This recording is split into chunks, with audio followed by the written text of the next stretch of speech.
hasta acabar mi viaje y llegar allá, hasta ser revestido de inmortalidad, hasta que vean mis ojos tu gran majestad. No desistiré, no me rendiré, hasta que la muerte llegue al final aquí, hasta ser absorbido por la vida en ti, hasta que veo tu rostro reflejado en mí. No desistiré, no me rendiré. voy a adorarte, Jesús, voy a cantar de la cruz, voy a exaltarte, Jesús, voy a brillar con tu luz.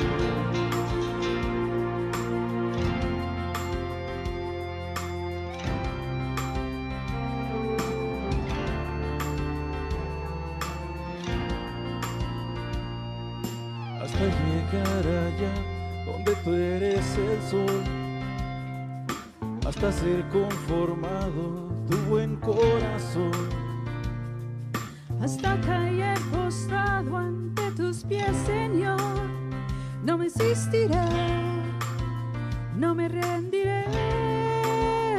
voy a adorarte, Jesús, voy a cantar de la cruz, voy a exaltarte, Jesús, voy a brillar con tu luz, voy a adorarte, Jesús, voy a cantar de la cruz, voy a exaltarte, Jesús, voy a brillar con tu luz.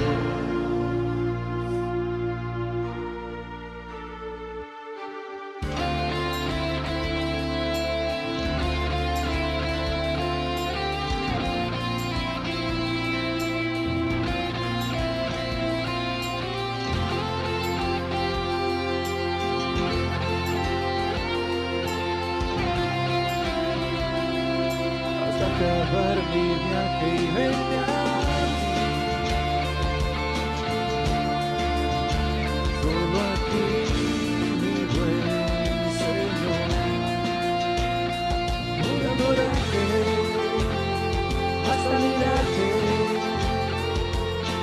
y quedarme siempre junto a ti, mi Dios, Señor Jesús. Eres tú mi adoración. Voy a adorarte hasta mirarte y quedarme siempre junto a ti, mi Dios, hasta acabar mi viaje y llegar allá, hasta ser revestido de inmortalidad. Gracias, Señor Jesús. Hola mis hermanos, qué gusto de poder estar con ustedes nuevamente en su hogar. Ya vamos a estar pronto congregándonos, Señor, aquí en la iglesia.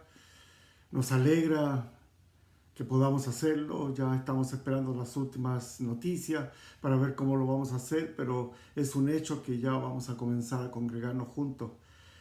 Y me alegra saber que hay otras congregaciones que ya lo están haciendo y alabando a nuestro Señor. Me alegra poder estar aquí compartiendo una palabra, me alegra estar aquí sabiendo que estoy entrando en sus hogares, bendiciendo sus hogares, y me alegra porque Dios nos ha acompañado, nos ha ayudado, nos ha dado las fuerzas para seguir adelante a pesar de todo lo que está ocurriendo alrededor nuestro. Quiero compartirles en este día una palabra que ha estado en mi corazón. Seguramente el Señor lo ha puesto ahí para ¿cuánto se llama? Compartírselos con ustedes y como una enseñanza en realidad, y es una enseñanza importante. Y quiero comenzar leyendo Mateo capítulo 26, versículo 28. Dice, porque esto es mi sangre del nuevo pacto, que por muchos es derramada para remisión de los pecados. Vamos a dejar un poco de lado lo que está ocurriendo alrededor nuestro. Ya hemos hablado de no tener miedo, de tener confianza, de que nuestra fe debe ir desarrollándose confiando en que Dios nos está cuidando, que Dios está con nosotros y que va a cuidar de sus hijos. Así que confiemos en que eso está ocurriendo, pero ahora vamos a compartir una enseñanza que es importante para la iglesia, para nosotros, para cada uno de nosotros. Y este pasaje obviamente tiene que ver con la sangre de Cristo. Cuando comencé a estudiar la palabra después de haberme convertido y ser discipulado, obviamente hace bastante tiempo, una de las cosas que aprendí fue a usar la sangre de Jesús en todo. Por mi ignorancia tal vez y creyendo a todo lo que se me estaba enseñando y yo estaba escuchando, para mí era correcto. Muchas de las enseñanzas de hace bastantes años eran equivocadas, no con mala intención quiero creer, pero erradas.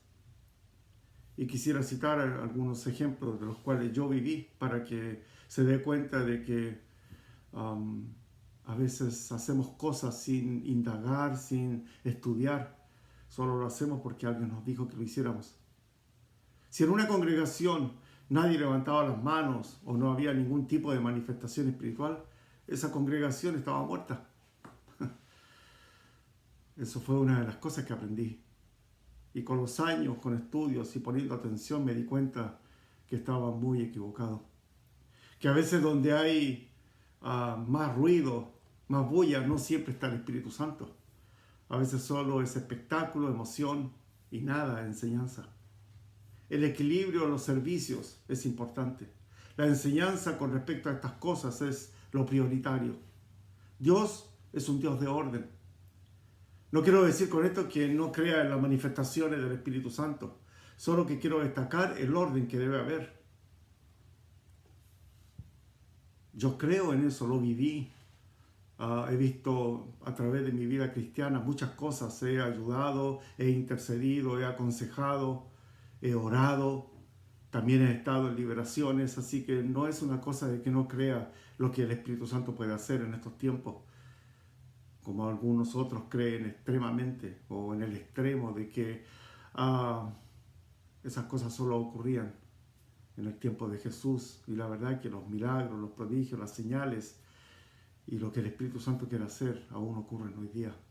Ya les compartí incluso el domingo pasado que aún hoy hay milagros y milagros importantes que no son publicados tal vez en el diario o en la televisión, pero sabemos que hay milagros. Los que quieren una fiesta y sin control pueden tenerla en su casa sin problema, pero la iglesia no es un lugar para descontrolarse, es un lugar para alabar al Señor. Comenzamos alabándole y dándole gracias por todas las bendiciones que nos da cada día. Eso es un hecho. Esa es nuestra razón más importante de ir a la iglesia. Luego el estar reunidos con nuestros hermanos, que es lo que vamos a hacer pronto, y mostrar el amor que Dios tiene por nosotros y que ha puesto en nuestro corazón. Y eso es lo que vamos a ver en esta mañana. Por eso insisto siempre en que hay que leer la Biblia, hay que estudiarla, aun cuando pareciera de que no es necesario porque ya sé lo que tengo que saber, pero cometemos errores producto de que alguien me lo compartió, que alguien me lo dijo, y a veces ni siquiera aparece en la Biblia. Y tenemos que estudiarla porque así nadie nos va a engañar.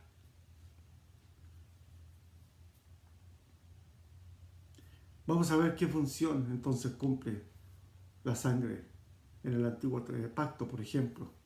Los que pecaban debían sacrificar un animalito, un cordero, un macho cabrío, un buey, etc. Perfecto, sin mancha. para que los pecados fuesen cubiertos. ¿Escuchó bien? Para que fuesen cubiertos. No para que fueran eliminados, ni para que desaparecieran de nuestra vida, solo fueran cubiertos. Eso era el antiguo pacto.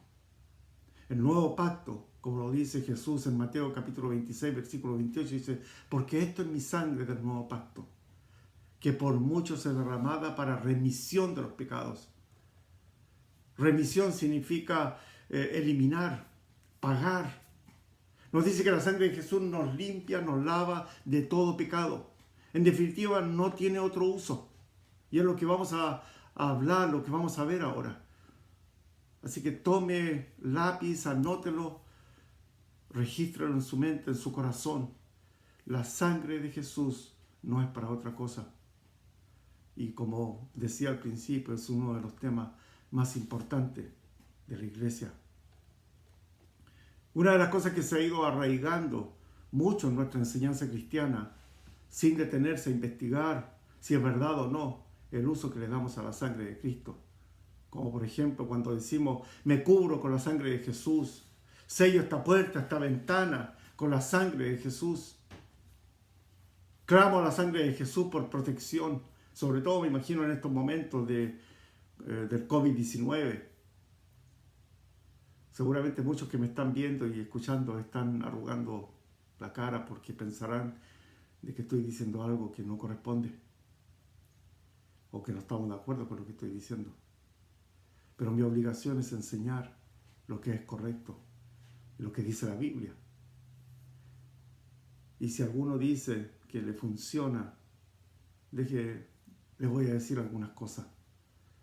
El problema en todo esto es que el enemigo siempre usará una táctica sutil que le hará parecer bueno a lo que no lo es. Y nunca debemos aceptar algo porque sea bueno. Debemos aceptarlo porque la Biblia lo dice y lo enseña. En 1 Corintios capítulo 4, versículo 6 dice, pero esto, hermanos, lo he presentado como ejemplo en mí y en Apolo por amor de vosotros, para que nosotros aprendáis a no pensar más de lo que está escrito. No sea que por causa de uno os envanezcáis unos con otros. Pablo nos enseña que no debemos ir más allá de lo que está escrito. Por ejemplo, aquellos que se acercaron a Jesús diciendo que en su nombre echaron fuera demonios y pusieron la mano sobre los enfermos y ellos sanaron. Y Jesús los echó fuera y los calificó como hacedores de maldad y los envió al fuego eterno. Esto está en Mateo capítulo 7, versículo 21 en adelante. Y la otra es cuando los discípulos regresaban de haber ido a predicar el Evangelio. El Señor los había encomendado una misión, ir y predicar el Evangelio, así que salieron a compartir, a hacer milagros, a sanar. Y venían contentos y alegres y orgullosos porque hasta los demonios se sujetaban. Pero Jesús los paró de inmediato, diciéndoles, es más importante que se aseguren que sus nombres están inscritos en el libro de la vida. Esto está en Lucas capítulo 10, versículo 17 en adelante. Es más, la invocación de la sangre de Cristo con un fin no es tan antigua. De hecho, a alguien tiene que habérsele ocurrido, tal vez un católico reformado, carismático, convertido, que ya venía con una enseñanza pagana, babilónica. Metió esto hace más de 50 años. Antes no hay registro. Antes nos enseñaba con respecto a la sangre. Nosotros los cristianos somos muy dados a criticar a los demás como paganos y creernos incluso a veces que somos mejores que los demás, que los que están en el mundo, siendo que nosotros venimos del mundo. Y traemos a veces y criticamos costumbres que son, como decía, babilónicas, paganas. No quisiera entrar en detalle, obviamente, con algunas religiones, porque me tomaría mucho tiempo. Sus liturgias, sus tradiciones, sus dogmas. Pero nosotros, ¿qué hacemos con la sangre de Jesús? Criticamos a los otros que están haciendo cosas que son diabólicas, que son que no están en la Biblia. Pero nosotros tomamos la sangre de Jesús y la usamos para todo. Y la esparcimos en todo. En puertas, en ventanas, en la ropa. Solo por nombrar algunas cosas. Hermano, yo lo hacía. Por eso insisto, hay que estudiar la palabra, escudriñarla. Y nos daremos cuenta si estamos haciendo lo correcto o simplemente repitiendo lo que alguien hizo y le funcionó. Y para los que defienden esta doctrina de usar la sangre, creemos que fue usada de este pasaje de Apocalipsis capítulo 12, versículos 10 y 11, que lo voy a leer. Dice: entonces oí una gran voz en el cielo que decía: ahora ha venido la salvación, el poder y el reino de nuestro Dios y la autoridad de su Cristo, porque ha sido lanzado fuera el acusador de nuestros hermanos, el que los acusaba delante de nuestro Dios día y noche. Y ellos le han vencido por medio de la sangre del Cordero y de la palabra del testimonio de ellos, y menospreciaron su vida hasta la muerte. Aquí obviamente el acusador es el diablo. Satanás, el acta de la acusación que estaba en contra de nosotros, fue anulada en la cruz por la muerte de Jesús en la cruz. Pareciera que lo que dice en el verso 11 respalda el uso indiscriminado de la sangre de Jesús como protección, pero no es lo que está diciendo. A lo que se refiere cuando menciona la sangre del Cordero, básicamente está hablando del sacrificio de Jesús en la cruz, confirmando lo que Dios ha dicho, que sin derramamiento de sangre no hay remisión de pecados. En Hebreos 9:22 así lo dice. Entonces, ¿qué significado tiene la sangre de Cristo?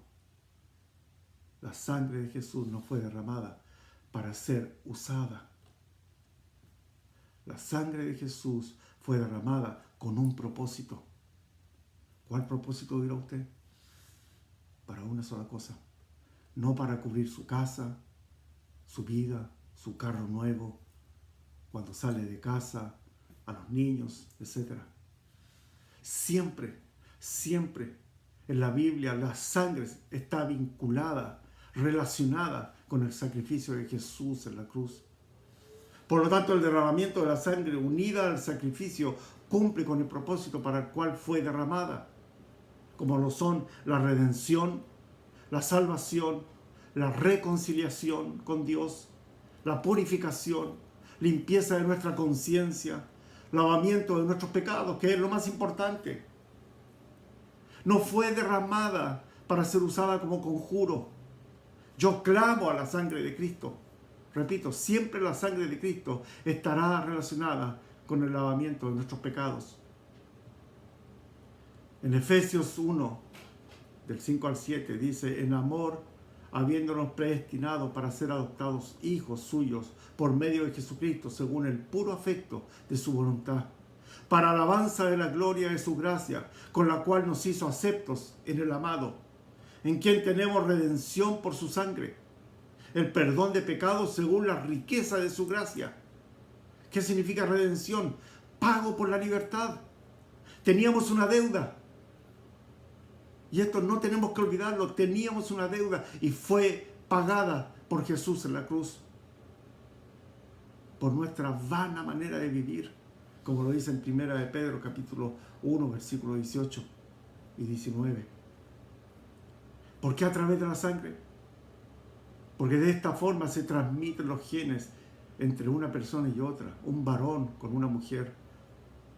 Se casan, se unen, y el varón le transmite los genes a su bebé, por cuanto todos pecaron. Se va transmitiendo de generación en generación esta naturaleza pecaminosa. La llevamos en la sangre. El varón es el que transmite este gen, por decirlo de alguna forma. Entonces, por esa razón, María no podía juntarse con José para que Cristo naciera. Tenía que ser sobrenatural. La sangre tenía que estar limpia, tenía que ser pura. Y así fue. Fue concebido por la obra del Espíritu Santo. Su sangre es la única que nos podía lavar Es la única que podía ser derramada por nosotros para limpiarnos, para lavarnos de todo pecado.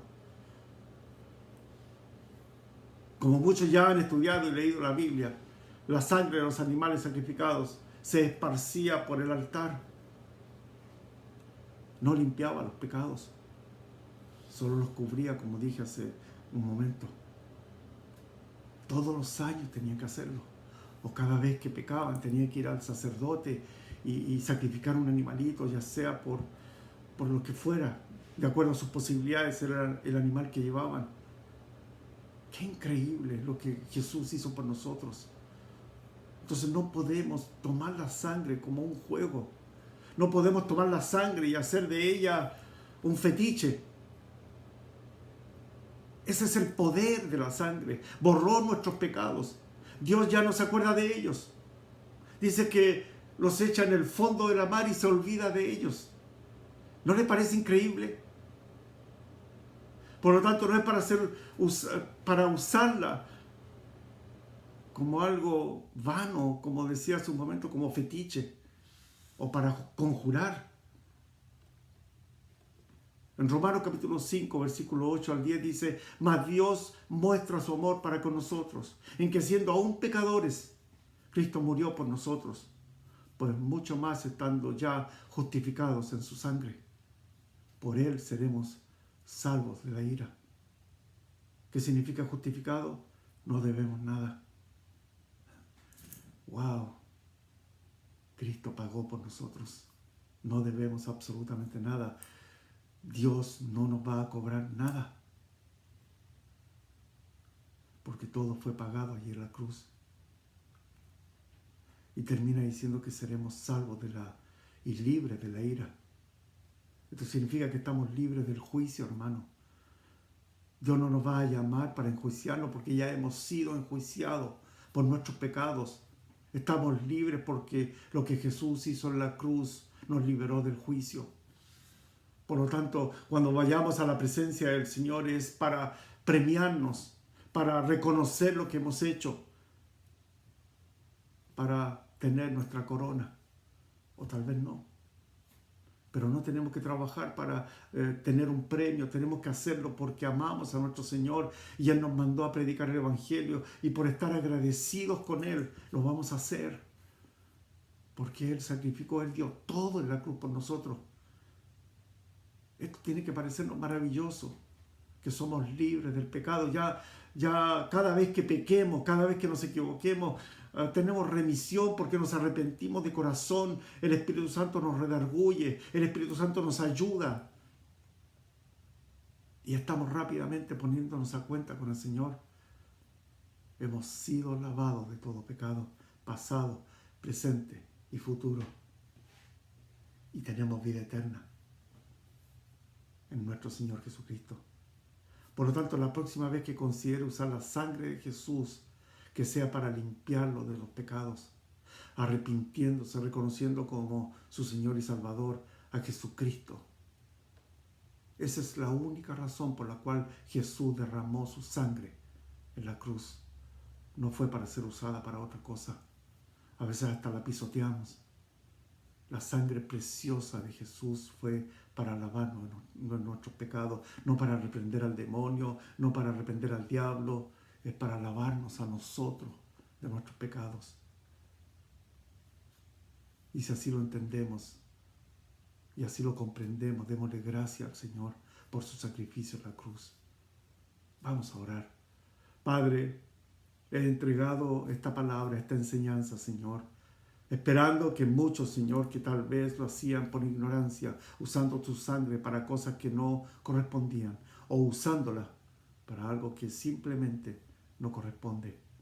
Ayúdanos a entender, Señor, y a comprender que tu sangre preciosa, como los animales en el antiguo pacto, Señor, eran sacrificados para derramar su sangre y cubrir los pecados. Hoy tenemos que entender que tu sangre derramada en la cruz fue para lavarnos de todo pecado. Esa misma preciosa sangre, Señor, nos ha lavado de todo pecado. Señor, que esta palabra, Señor, penetre profundo en los corazones de mis hermanos y a aquellos que tenían duda, aquellos que estaban escudriñando la palabra, Señor, puedan entender que que tu sangre preciosa, que aún está viva, que aún nos lava de pecado, que aún está ahí siendo derramada día tras día para muchos que no te conocen, Señor. Ayúdalos a entender, Señor, cuál es el propósito más profundo que fue el derramamiento de la sangre, como lo dice el Señor en hebreo. Porque sin derramamiento de sangre no hay remisión de pecado, no hay perdón de pecado. Así que ayúdanos a entenderlo, Señor. Y te damos gracias, Señor, porque sé que tú estás abriendo las puertas de las iglesias para que nos podamos congregar nuevamente, podamos estar alegres junto a nuestros hermanos, saludándonos, viéndonos y mostrando todo tu amor, Señor. Gracias te damos, Señor, por este tiempo hermoso que tú nos regalas cada semana, Señor. Bendigo cada hogar que ha abierto sus puertas, Señor, para que esta palabra llegue a ellos. Gracias te doy, Señor, y bendigo a mis hermanos, Señor, de la congregación y a los que estaban enfermitos, a los que fueron operados, como Daniel y como Jocabé, Señor. Yo te pido un toque de sanidad, un milagro en sus vidas, Señor, para que la recuperación sea más pronta de lo que los médicos esperan. Gracias te damos, Señor, en el nombre de Jesús. Amén y amén.